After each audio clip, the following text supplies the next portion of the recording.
Good morning, guys. How are you all feeling out there?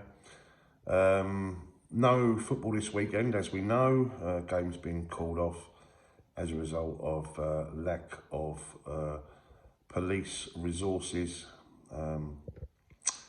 Strange, really, because other games are going on, and you would have thought perhaps maybe that we would have been able to play that game.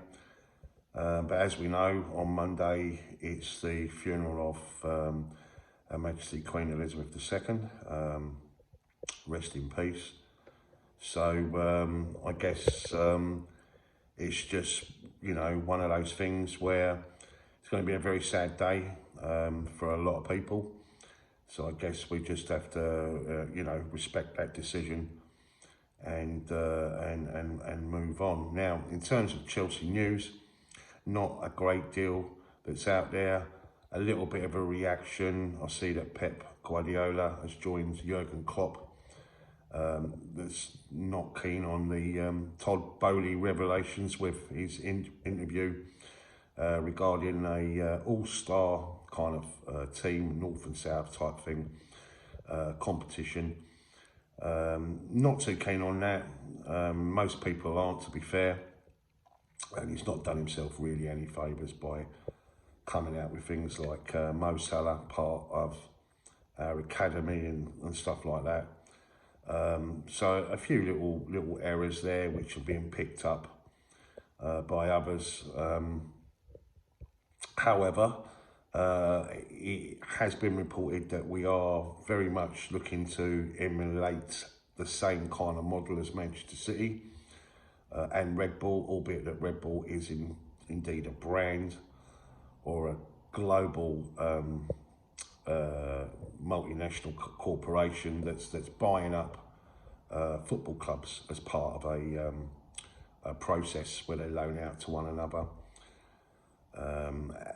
Similar lines to that, but of course it's about us as a football club buying out other clubs. Now, I know we made an approach to Brazilian club Santos, which has always had a fantastic academy. The likes of Neymar come out of that particular academy, but I don't think that was kind of, it didn't go down too well. It was rejected, and we're still looking for another opportunity in Brazil. Portugal is another destination. I think we're talking about several countries where instead of the loan system which we've used under the Abramovich era, something along those lines, multiple streams of income. That's the way billionaires look at things. Don't put all your eggs in one basket, spread out and try and earn as much money and increase the value of the young players coming through. And you can see the logic behind it.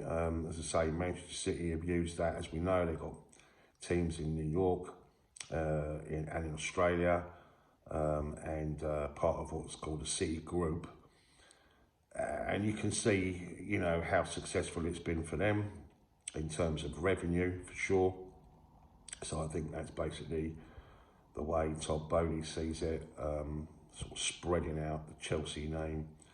It is an iconic name, an iconic venue. We know that, so he's looking to exploit it as much as possible. Now, also talking of things on similar lines in terms of making money, I see that we're also being linked once again with Cristiano Ronaldo, and apparently Graham Potter is receptive towards it, unlike Thomas Tuchel.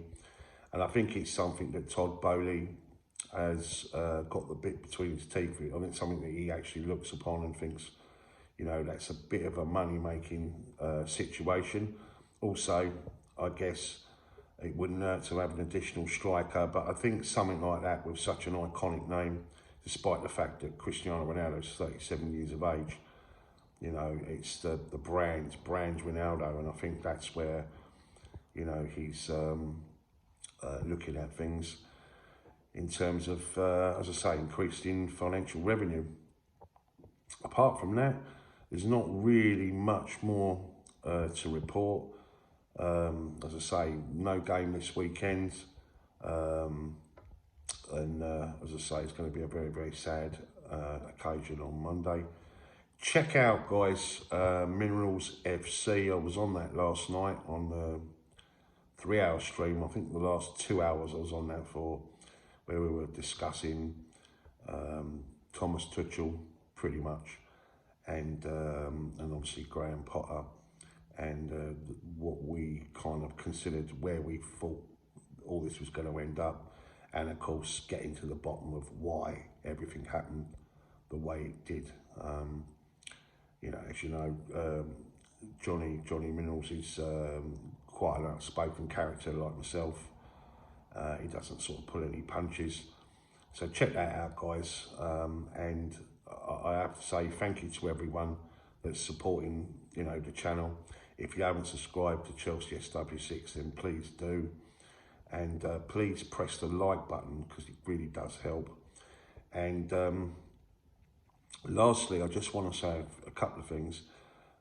Watch this space, because I may be going into a partnership with someone that you know that may be beneficial to Chelsea SW6 as a channel, perhaps making it a little bit more polished and say keeping it as ever as fucking real as it possibly can be. Yeah, it's been a horrible week, you know, a real testing time for us all as supporters of the football club. But it's also been a horrible week too, with the news of Queen Elizabeth, you know, sort of passing. And the world right now seems pretty fucking upside down, to tell you the truth. There's so much going on right now where it just, you know, it's almost like we're living in a completely different world. So football is such a blessing to us all, because, you know, it's comforting, isn't it? Do you know what I mean? That's why it was kept on during the pandemic. We all love our football, and despite the fact that I feel the football club haven't exactly acted in the greatest ways in terms of the Thomas Tuchel, although with the latest information that I put out there the other day, and I haven't told you all of it, and I've done that for a reason, because I don't think it's fair on Thomas Tuchel. You know, I'm not here to ruin fucking lives, I'm here to get to the bottom of things. But sometimes in life, yeah, you know, integrity for me means everything. It means more than anything, you know, appreciation, understanding, integrity, and that's what I want from our football club. Anyway, guys, much love, much love, and as always, keep the blue flag flying high and up the fucking Chelsea.